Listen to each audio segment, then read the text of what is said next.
All right, so good afternoon, everybody. Welcome to this week's colloquium. Glad you're here.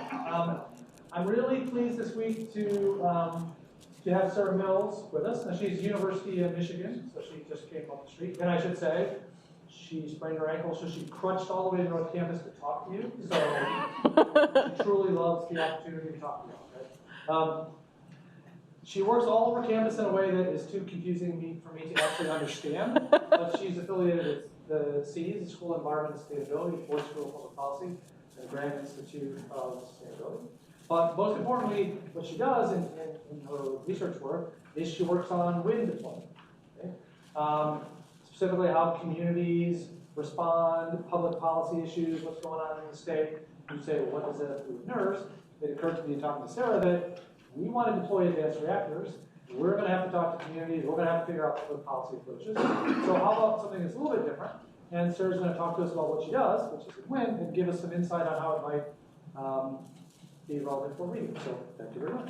Very good. Thank you for having me. And normally I would walk and talk, but I'm not gonna. So you get a less animated version of Sarah, for better or for worse. Okay, great. So what I thought I would do is first kind of talk a little bit about public attitudes about energy, because one of the hats that I wear is running a couple of large surveys, some specifically on energy policy, some specifically on the state of Michigan, to kind of give a lay of the land and explain where my perspective is coming from.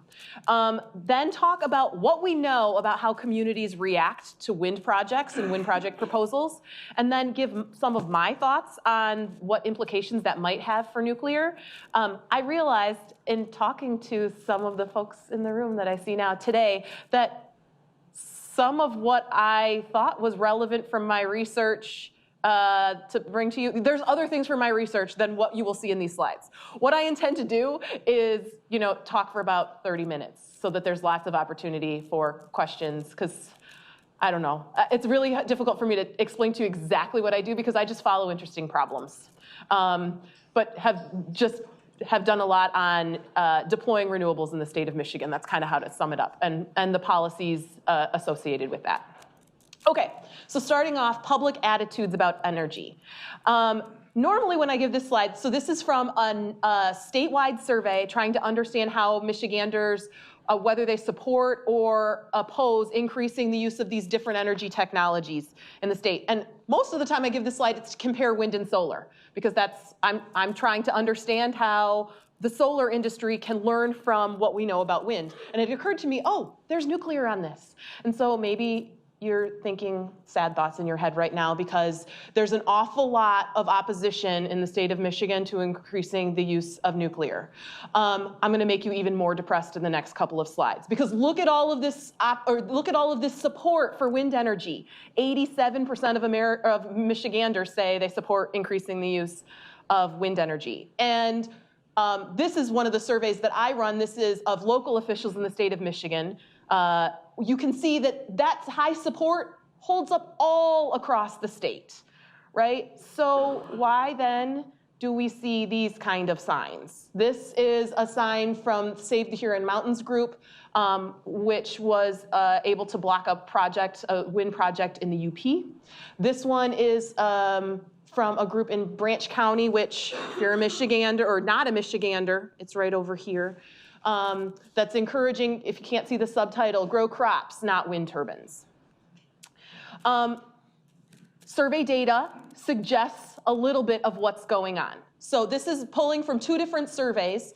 This one is that statewide sample. And you can see in that survey, they asked how much you support wind, deploying additional wind energy in the state, and this is where that 87% number comes from. But when you ask the very same people specifically about wind energy within a mile of their house, actually, so sorry, that sign is wrong, they say that support drops, right? It's still a majority that say, sure, we'll live with a wind turbine within a mile of our house. But some people recognize they like wind energy in general, but don't like it specifically near their home. Over here, this is survey data, or data from a survey that I have run of about 4,000 people who live in the vicinity of a wind farm. Those are all rural folks. We put wind farms in rural communities because that's where they have the space for them.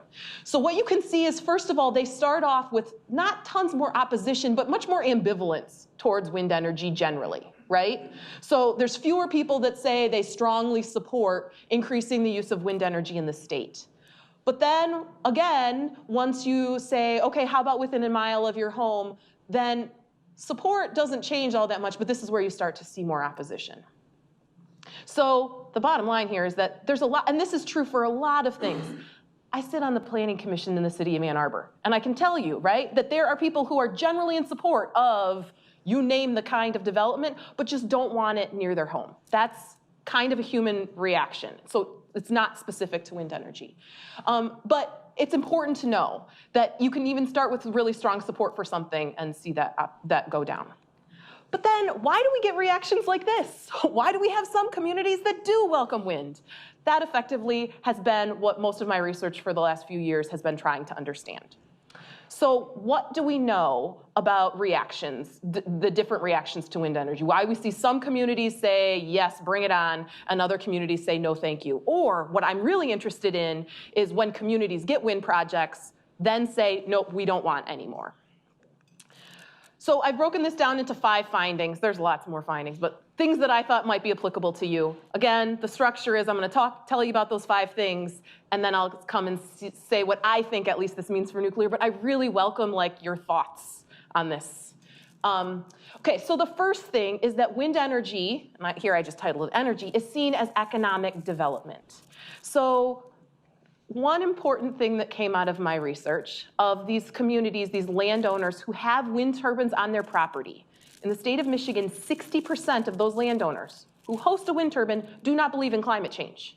They are not doing it for climate reasons, for environmental reasons. They're doing it because they receive revenues to help diversify their farm income. And that kind of leads to the second bullet, which is that those direct financial benefits make a difference.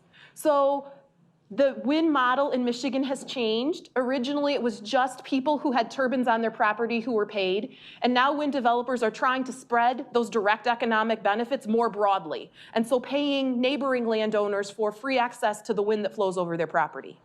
What my research has found is that helps. People who are receiving at least $1,000 a year from the wind developer and as a check in the mail have much more positive perceptions of wind energy than those people who aren't paid or who are paid less than $1,000. The other thing that's really important, and this is not just from my research, this is other research on community responses to wind, is that distance doesn't really make a difference. How close you are to the wind turbine doesn't make a difference in terms of what your attitudes are. For some, one of the reasons is because those people who are very near may well be paid, right? So they're really living really close to the turbines, but they're not paid. What's really important is how you see that turbine impacting you personally or impacting your community. So if you hear the turbine, you're more likely to be annoyed by that turbine, right? If you can see it, even if it's not, if there's woods between your house and the wind turbine and you can't see it, then you're less likely to have negative feelings about that wind farm than if it's across an open field 3 miles away. So it's the impacts that you're feeling rather than the proximity that's really important. The thing that I kind of added in that I think is really important too, is that it's really important that developers not hide those impacts and that they also don't oversell the benefits. So one of the things that Todd alluded to that I do is I have a grant from the State Energy Office to go to communities across the state and talk to them about the pros and cons of renewable energy, because every energy source has trade-offs. And I'm doing this work because in doing the research for my dissertation, what I heard from communities is that it's really hard for people for us to get the straight story, because we have advocates, renewables developers, who only want to talk to us about the positive things about wind energy. And we have opponents who only want to tell us how this is terrible for our community. The truth is somewhere in between, right? Every energy source has impacts. And every energy source does have some kind of benefit. And so what I do is try to talk about both of those. I think it's really important not to hide what those impacts are, and again, not oversell the benefits. And the example that I give in this is that I had, in my dissertation, I had some very weird responses on to a question about whether wind turbines increase local jobs. And some communities say, yeah, we see lots of local jobs, and others said none at all. And I was trying to understand, like, what's different in those places? There's no difference in the number of jobs that they created. What was different is in the first set of people, in the first place, where the people said that there were lots of jobs created, they weren't promised any.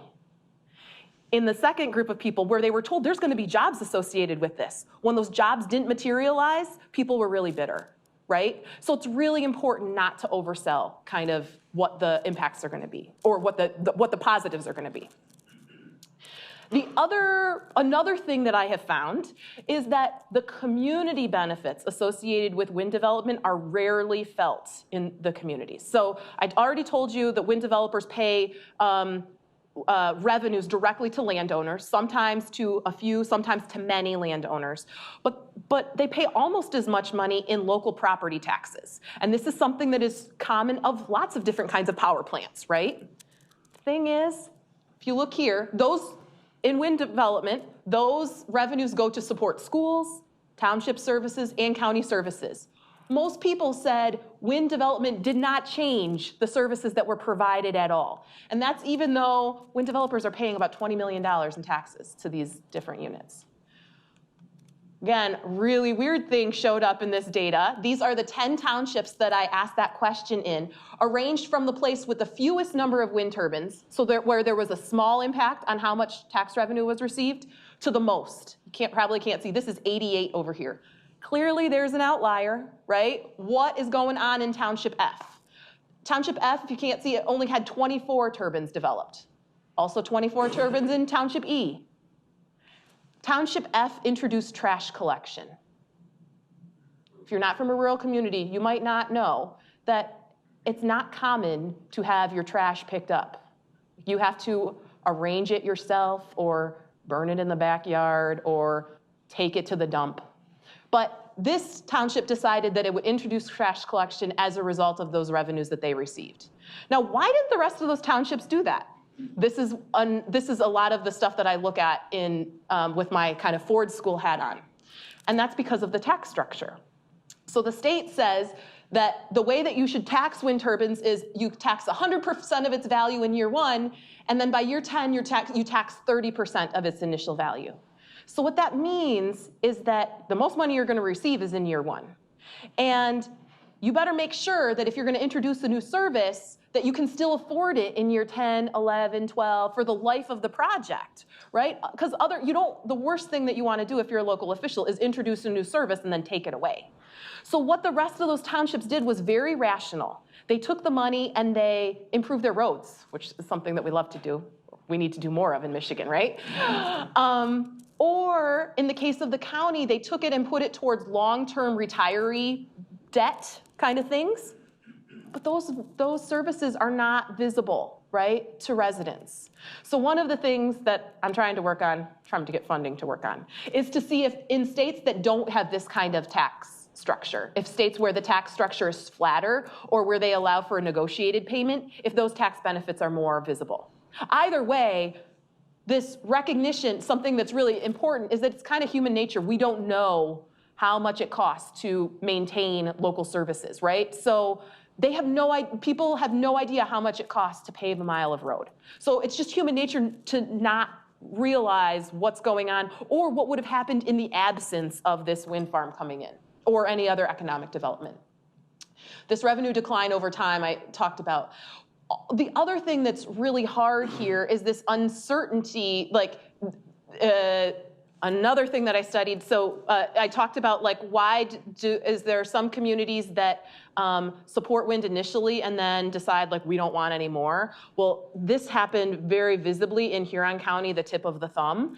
And one of the reasons for this is that the state changed that tax table 3 times in as many years. And local government said, well, we're going to use the tax table that's more preferable to us that was in place when the wind farm was proposed. And the wind developer said, no, we're going to pay the new taxes, right? So there was some uncertainty associated with this, and residents felt like they were hoodwinked, that effectively like people tried to pull a fast one on them. So these, depending on what the tax structure is or other policy elements that I can talk about, there's some sense that there might be uncertainty associated with what those long-term benefits could be. We're seeing that now, actually. As an aside, my hometown is in Monroe County, which has a very large coal plant and also Fermi power plant. And there's a lot of discussion right now of the utility trying to change what the tax revenue is for both of those in terms of to adjust based on the timeline. And that causes a lot of uncertainty for the local government there. Another portion of my research is on trying to understand why we have different reactions, effectively finds that how well wind turbines fit into the community depends from the landowner's perspective of why they live there. So again, if you can't see this, or if you're not a Michigander, you might not know about our Pure Michigan campaign. And you can see one of the campaigns shows wind turbines in the background, right? This is Pure Michigan. And some people may see wind turbines as fitting in with their ideal of Pure Michigan. Clearly, this group does not. Is this Pure Michigan to you? So can we identify, one of the things that I'm trying to understand is, can we identify communities that would see wind like this versus like this? So this is an ongoing research project that I have that, as I just said, can you predict where wind development will be contentious? And I'm interested in doing this using publicly available data sets so that a wind developer could know before they even arrive in that community, potentially how they would be received. From a developer's perspective, this reduces the development cost, so they don't start going down a project in a place that it's never gonna work. But I'm really interested from the local government's perspective because I am trying to encourage local governments to think about renewable energy proactively and send a message in their zoning ordinance, which determines where things can get built. Yes, wind developers come here, or no, we don't want you. Because I can tell you that there's it's frequently said that, you know, wind development is going to rip your community apart. It's not the project itself that rips it apart. It's the proposal where you start to see some factions. So if you know the wind is going to be divisive in your community, can you put ordinances in place to just say, like, don't go there? Either developers don't go there, or local governments are proactively saying, don't come here. So in case you're curious, I removed a lot of the details about the research design, but I'm looking at 15 different independent variables from agricultural characteristics, landscape characteristics. These things, the US Department of Agriculture has information at the county level for each of those. Residential property characteristics, so we have like home values from Zillow, because if you have an expensive home and you worry that wind turbines are gonna reduce home values, then you might be more likely to see it as not fitting. And then other demographic characteristics. And I use existing wind farms in 4 Great Lakes states. And effectively found a decent R-squared for social science research. Effectively, with the model, I was able to predict contention within 1.71% of the time. That's not bad on a 10-point scale. In the model, like clearly there's way more behind this that I can talk to you about. What we found is that wind is significantly more contentious in counties that have high natural amenity scores. So this is a measure that USDA pulls together that includes how close you are to water. That's a high, like a natural amenity. What your temperature is and how humid it is in the summer, that's understandable, but also topography. So rolling landscapes are higher amenity than flat landscapes. Just think about Michigan, closer to water, right? This kind of explains some differences. Like people have their cottages by water, or where there's some topographical change. So the other thing that the model finds is that indicators from USDA of high agricultural intensity, like you've got more land in farm or you have more farmers that are renting out land, that is another indicator of low contention, low opposition to wind. Again, this gives the title. This suggests that why people live in that place matters to receptivity. Farmers tend to see the landscape for its productive value, and wind energy is just another way to eke some revenue off of the land, right? People who buy vacation homes in a place are buying those vacation homes for the amenity value that it offers. Or even if it's not a vacation home, even if it's your primary residence, if you move out to a rural area because you want to see deer in the yard and see the night sky, right? Wind is gonna fit into that ethos very differently than if you see the land for its productive value, I think.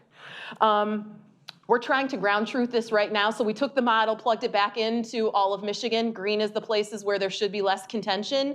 You can see in blue where these are some wind projects that are currently under discussion, and we're trying to see if it actually is predictive. So far, not so much. It's a small n. We're trying to tweak the model to figure out how to make it predictive. But anyway, that's ongoing. Another finding, that those with strong opinions show up. And I mentioned this a little bit before, that is true for Planning Commission. It is also true for wind energy. How do I know this is true? Well, because I ran a survey in a community that actually had an opportunity to vote on wind energy. Within 6 months of running the survey, those same people went back to vote on whether or not they would, effectively ratifying what the county board had chosen, that there would be a new wind farm there. And this is my survey results, which would have suggested that the yes vote would have closely eked out the no vote. 42% said that they supported, 36% say they would oppose additional wind development, and then there's some people in the middle. Clearly that didn't work, right? And so actually I was giving a presentation and someone said, you can't trust those survey researchers. It's just all crap, literally. And so I did this because I wanted to see what's going on. So not everybody who got to vote was in my survey area, and not everybody in my survey area got to vote. But I told you that I went out to 10 townships. 5 of them were. So I compared, I took my data and only compared the people in those 5 townships on the vote over here and the 5 townships on the survey, and still there's this difference, right? So that wasn't great. Something to note here, there were more people who took my survey than showed up to vote. Maybe it's surprising. I have really high survey response rates. My first survey was 70%, which is crazy high. Not that many people typically vote. So if I take in my survey and throw out, I just did this on a lark because does it work? If I only take the people who say they strongly oppose or somewhat or strongly support, survey data is not total crap, right? But this matches also the experience. It's the people that are really passionate about a project that are the ones that show up at the meetings, that are the ones that you hear from often. And on renewable energy, at least, there are a lot of people that are generally in favor, but not super strongly in favor, particularly when you're talking about their own backyards. Finally, another thing that I think is really important is the transparency of the planning process and the opportunity to provide input while a project is being planned are critical to public acceptance. So this is not just my finding. That's actually what most of the wind energy research these days is finding, is that it's all about the planning process. And actually, some of what drives me to do the other research is that I've seen wind developers who use effectively the very same techniques, same wind developer, be met with very different reactions in 2 different communities. So that's why I think there's got to be more to it than just what the developer is doing. But most of the research says that this is really important, and it is supported by a lot of what I'm finding as well. So just in case, to provide a little bit of background, typically wind developers, very few communities are proactive about thinking about how renewable energy is going to fit in their community. Rural communities tend to have very small staffs, right? And there's not tons of land use change going on. And so they're not thinking oh, we need to prepare for coming of renewables. I'm trying to change that, but that's an aside. So what developers do, when developers do, is they first show up try to lease land and then say to the local government, hey, we've got a project, can you tell us what the rules are? So, because they can't build a project until there's a zoning ordinance that says like, oh, these are the rules associated with how we're gonna treat wind development. So then the local government has to scramble and it's really fast and there's conflict of interest because in wind development, it could be 80% of the landowners who have signed an agreement with a wind developer, right? And so like most of the township board is probably under lease or on the planning commission, which makes it really, really tricky. So that's kind of the bad side of the story. How do I know that transparency is really, really important?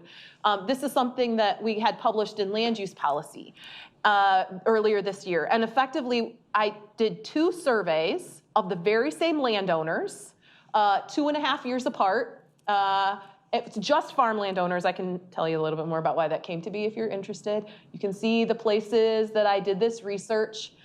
We asked, our dependent variables were 10 statements about benefits and impacts, negative impacts of wind turbines. And then the things that we cared about looking at were procedural justice, so this process fairness. We had 5 questions that we asked about that all honestly mapped to the very same. If you answered one that you agreed with one, you agreed with all of them. So we mapped that onto one variable. And then we also looked at compensation, because I told you earlier that direct compensation makes a difference. So what we were trying to understand is, what you believe about the benefits and impacts of wind development, how are they affected by procedural justice or whether or not you're compensated?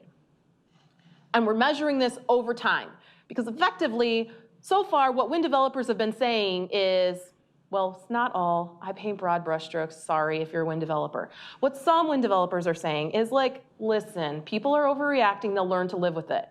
When you live by train tracks, you just get used to the noise, right? What we're finding is that at least over that time period, people are not learning to live with wind turbines. That their attitudes about those turbines actually intensify and divide over time. So the people who are paid or who think that the process was fair start out with relatively high opinions, and those opinions stay the same or they slightly become more positive over time. The people who are not paid or who start out with negative opinions about the process, they have they have more negative attitudes towards wind development, and they become more negative over time. So we have this idea of like a divergence of these attitudes. In this, because we included both compensation, which we know impacts how people feel, and process fairness, we were able to see that process fairness is more important to those attitudes. The other thing that's really important is I told you we asked 5 different questions about process fairness that weren't all about the process, like was there a public hearing? Do you think you were heard, right? They also talked about developer actions leading up to that public hearing to decide whether or not to build the wind farm, and also about whether they felt that they were listened to by their local officials.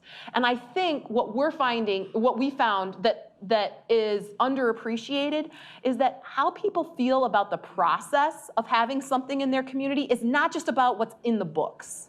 It's not just about the actual process that somebody has to go through, but it's more about how the developer approaches the community and the attitudes that they have. Like, have they already decided exactly what they want to build and they just need to go through jump through the hoops? Or do they actually care about having the local community help shape what that project will look like? And this is the thing that I take to heart a lot, is that local official responsiveness is also really important here. So I know, again, as a planning commissioner, that there are some things about a project that I have no authority over. I mean, actually, City Council is the one who has the final say. So if you live in Ann Arbor and don't like what's happening, it's not all me, like City Council. But there are some things even within that City Council doesn't have the authority to affect, right? It's not necessarily within the zoning realm. And if someone comes to a public hearing and talks about it, I have 2 options. I can either say, I'm sorry, that's not something that I have any authority over, or I can ignore it and only talk about the things that I do have authority over. Ignoring it is a bad idea. Like, you need to acknowledge, I heard you, because people want to know that when they show up at a meeting, like, you hear what they're saying, right? So this is not all on developers. There's a lot of local government actions that are important too, that to show like, yes, I understand you. We do have discretion here or we don't have discretion here. The reason that this matters for wind development, how attitudes change over time, and what happens even after a wind farm is built, again, most of my work is like during the planning process, is because for wind development, a lot of wind developers want to go back to these communities. And as the technology improves over time, they want to take off the top, the nacelle and the blades, and put on the newest technology. We're seeing that's called repowering, and we're seeing that happen in places that have had a longer history of wind development than when we've had so far.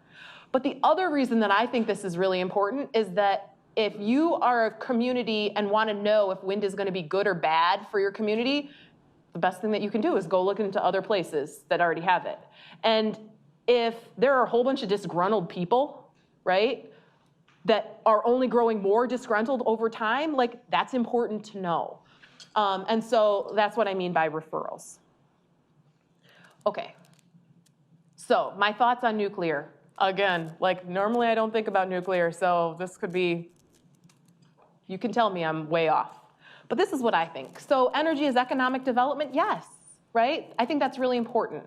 One of the things that, on the first bullet, like the idea that rural landowners are motivated by climate, that's really important to know because wind turbines are sold as climate technology, right? If you're not trying to build nuclear in a rural community, then maybe you don't need that, maybe that's not as relevant. What's super relevant though is that you need to know what matters to the community that you want to build a project in, right? You need to understand what motivates them and what to talk about and what not to talk about. I think that that's really important on, it's just as applicable. The other, in terms of the direct financial benefits being important, I think what's really important to articulate is how will individuals benefit?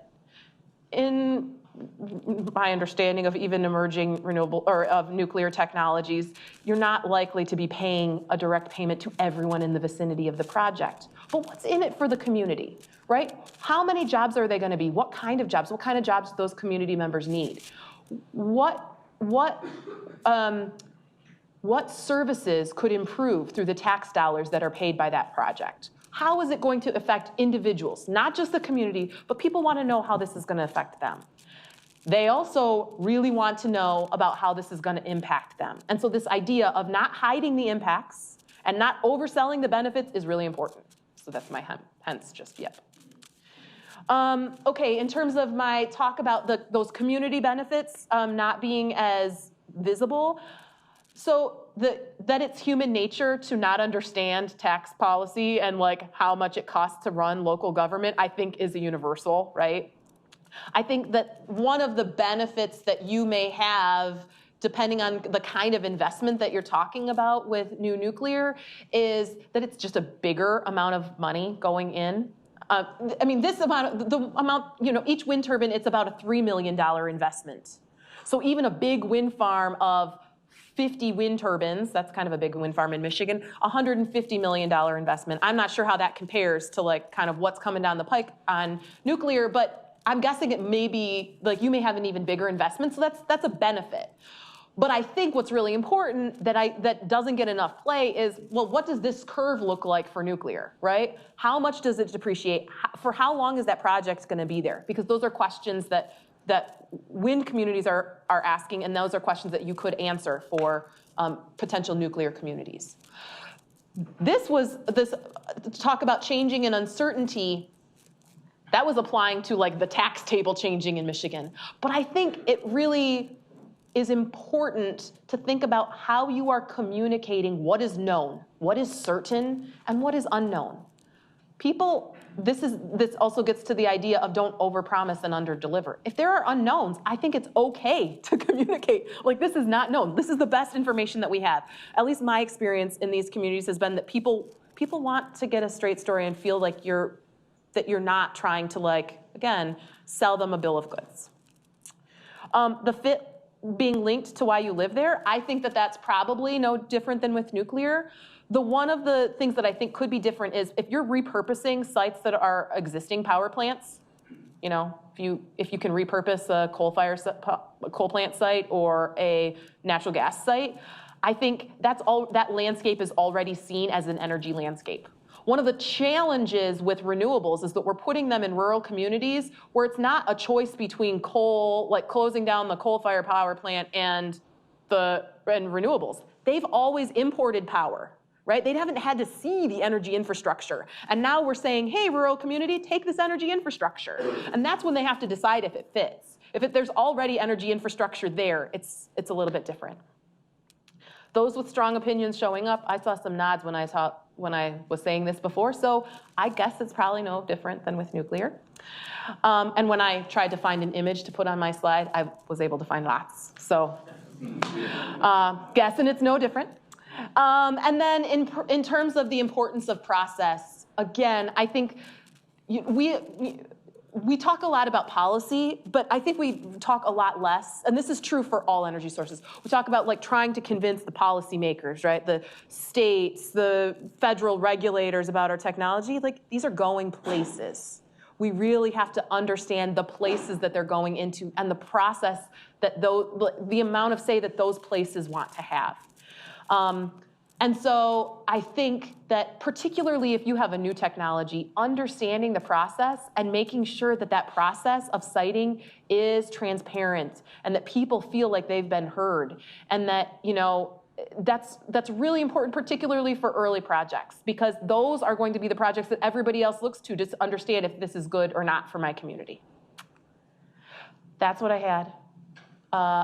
I welcome your thoughts, though. Questions on my research or how this relates to what you all do.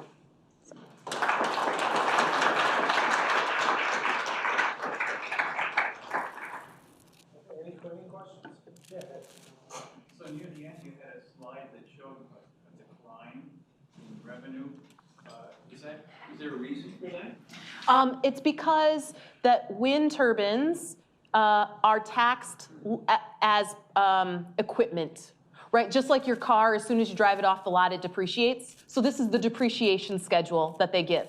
The reason that it's changed so much is that there was a huge dispute about how fast, what is the value of a wind turbine when it's been there for 6 years? Like, there's people that say, if it's still producing just as much power in year 10, why are you only taxing 30% of its value? This is exactly why it changed. And it was, you know, yeah. But the idea that the longer, especially like this equipment, that equipment would depreciate over time, that there's a depreciation schedule, like the taxable value is depreciating. My understanding is that's pretty common and that happens to the equipment that is in power plants as well. Like, this is for manufacturing equipment, they're following a depreciation schedule. It's just, there's a lot of dispute on what the value should be at any period of time, right? But that's benefits, right? I mean, that's revenue.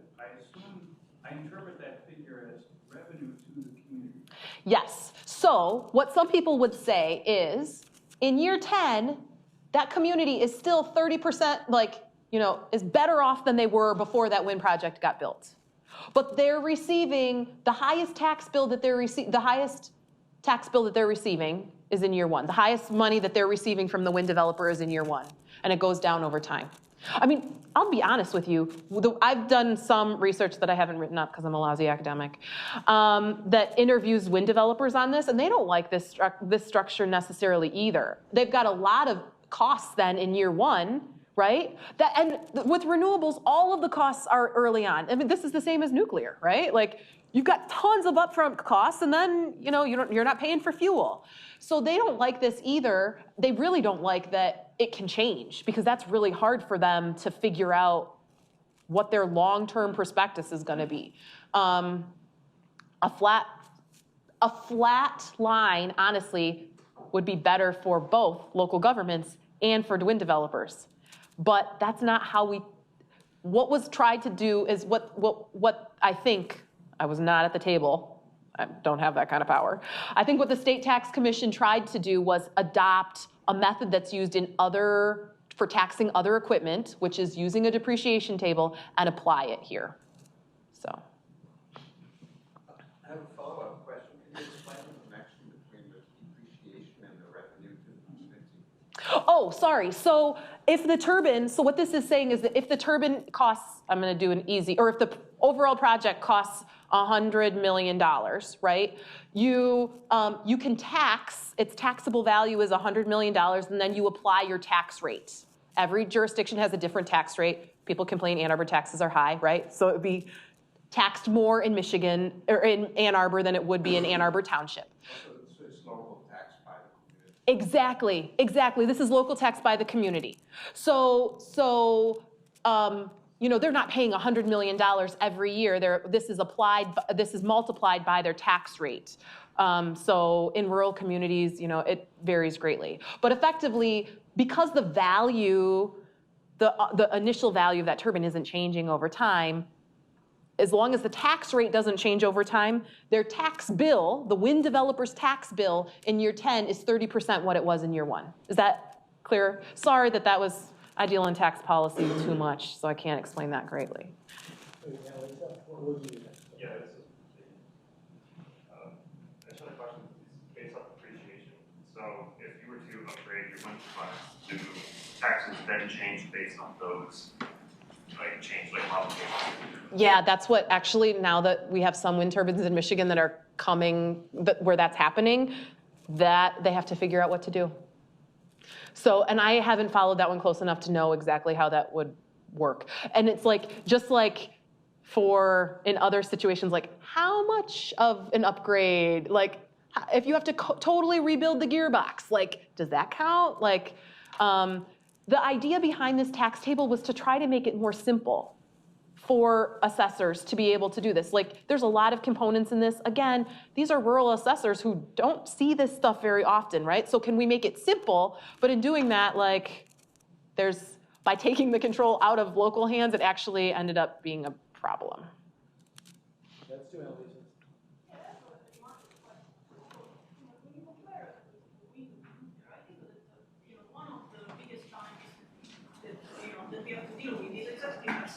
Right? So when people think about windmills or winds with energy, they really think about the image that is shown on the point 2, which is the single, nice, little windmill with green grass and sky. And when they think about nuclear, they think about this ugly, gigantic construction. And I think that if people would know that in reality we are comparing 3,000 windmills occupying 400 times more space than that construction, then suddenly the construction would look much smaller, right? So this is, I think our issue by perception. And then going back to that, I was wondering, in your research, since you show that very often the community starts to oppose wind after the windmills have been built. I wonder whether in your survey you have something about how they perceive the windmill farm before it was constructed. So basically, those communities that are strongly opposing wind and the communities that are not so much opposing wind, how much realistic was their image of a wind farm before and after the construction? Yeah, that's a really good question. My research doesn't ask what was your perception of the wind development before, and then what is it now. Again, what the survey research had on, it's because people don't, they often rationalize, post-rationalize, and so it's not great. It's hard. There's some, I unfortunately didn't get into communities to know what their perceptions were of wind development before a project was built. So my studies are of the 2 time periods after it's already been there. There's some work that actually was able to look at it before a project was done and after. And I think, we end up building projects in places where people generally think it's going to be positive, right?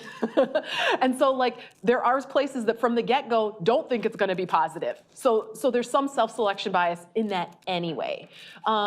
There's a lot of work, a lot of comparing early on attitudes to what actually came to be is chalked up to kind of what was their actual experience with what came, were their promises met, or were their expectations not met? And if you're interested in that, I can point you to a paper on that. The other thing that you said, though, that I think is really important, and that I think everybody that I talked to today brought up, is this idea of the footprint, right? I'm a land use planner, particularly a rural land use planner, right? And to get renewables don't have the same power density, right, that thermal plants have or that other energy sources have. And I just don't know how we can possibly move to carbon neutrality entirely through renewables just because of the changes to the landscape that would be required. And I think people don't often think about the full trade-offs, right? And again, it's because we know we can't, if you shut down a coal-fired power plant, you can't get nearly that much power by putting a couple wind turbines on that site or solar panels, right? I mean, a megawatt of solar takes 5 to 7 acres, right? The power density is different. And so I think there's been some work trying to get people to understand all of the trade-offs that are associated with it, but not enough. I think, and also people just, it's not being proposed in their place. They don't have to think about it so much. Thank you, Bill. Yeah, what about the perceived risk of technology? So the nuclear, there's risk of radiation, risk of accident, but a wind turbine, you may lose a blade maybe, but you don't hear about it cutting through houses, killing people, and stuff like that. So how can that be factored into? Yeah. Certainly the idea of the worst case scenario is what people who don't want to see a project go to immediately, right?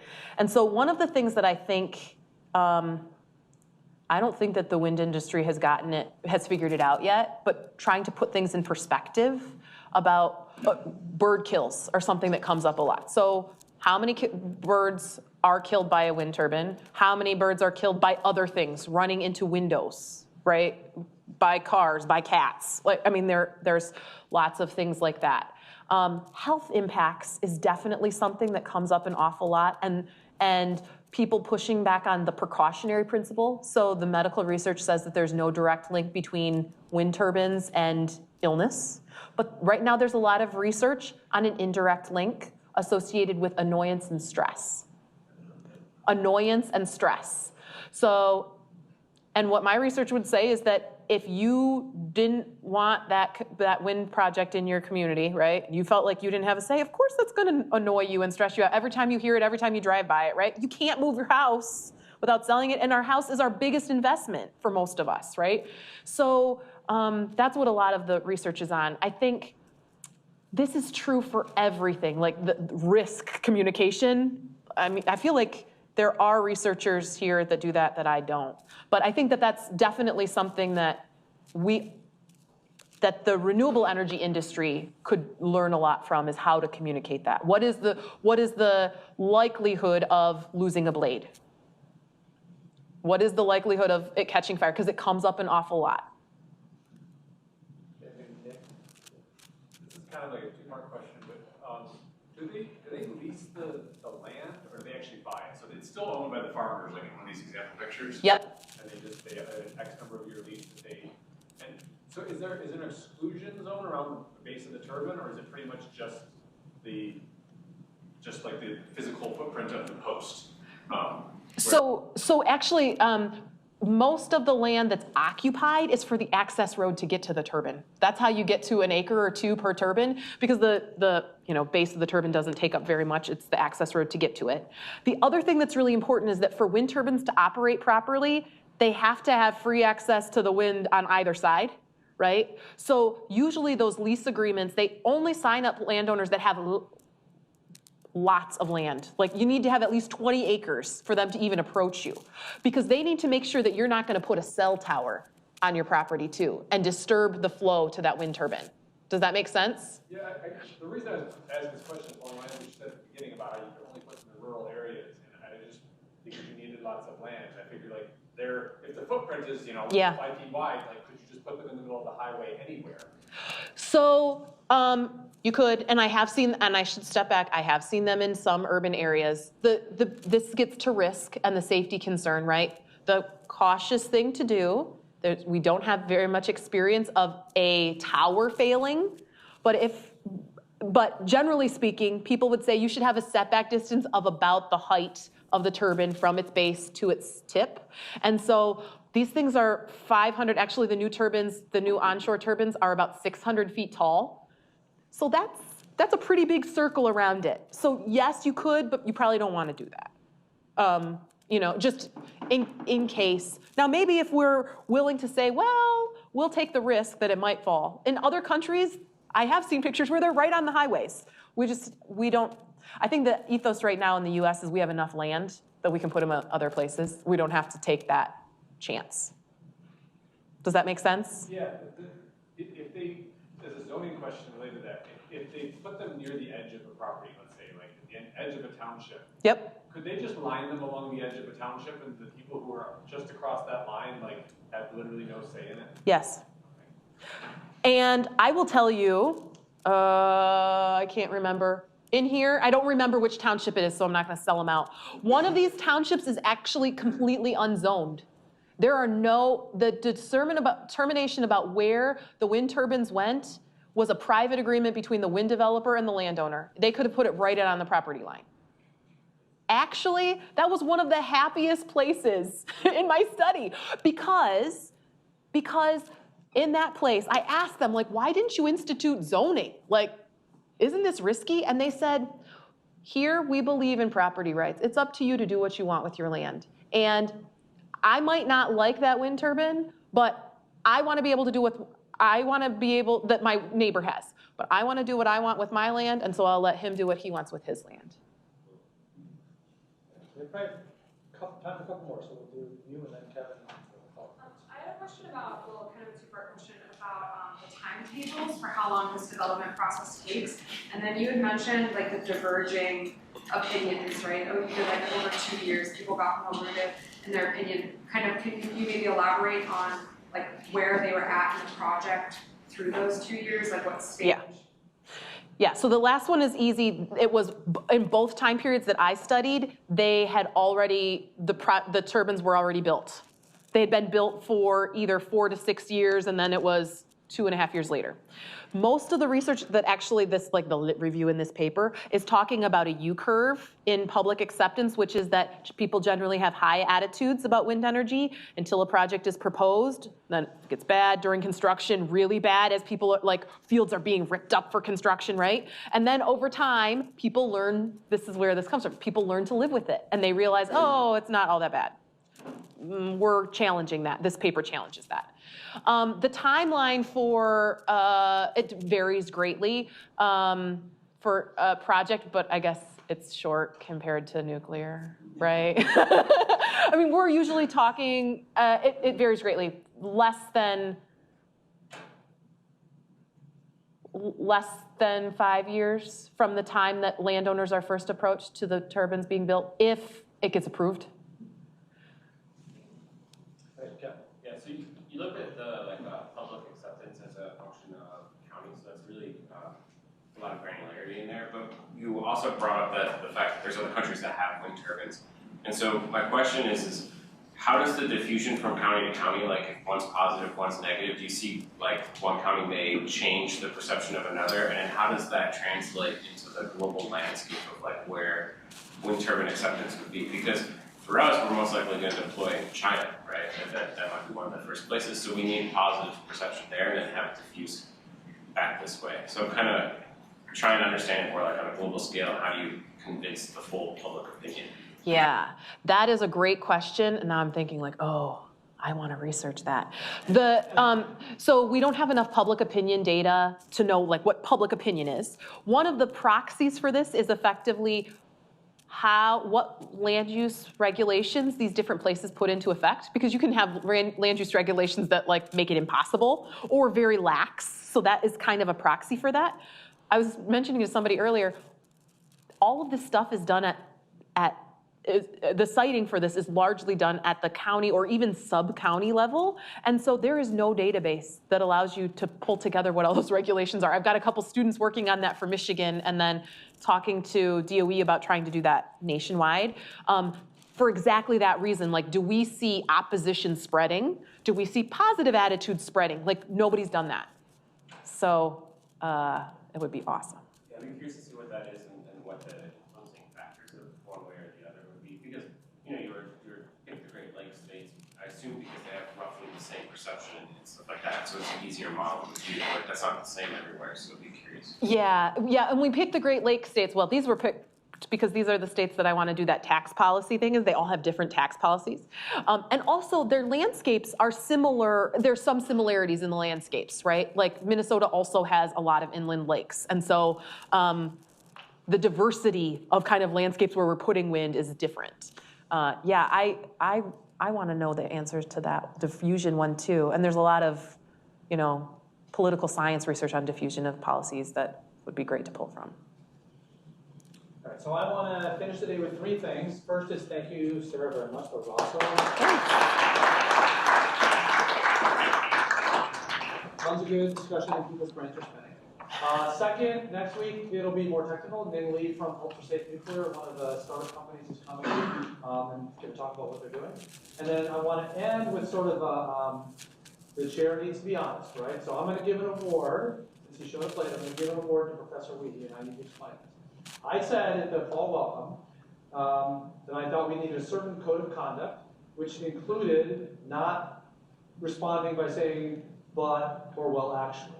So Professor Weedy came to my office, we had a discussion, I don't know what it was about, and as he was leaving, I said, didn't even hear it, well actually, at which point he said, you just said well actually.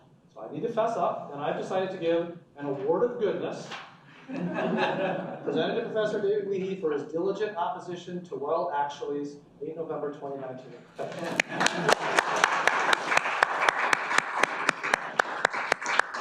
And personally, my quest is to stop giving those out, but I'm not sure that I'm smart enough to not do it. All right? So thanks again, Sarah. Appreciate it.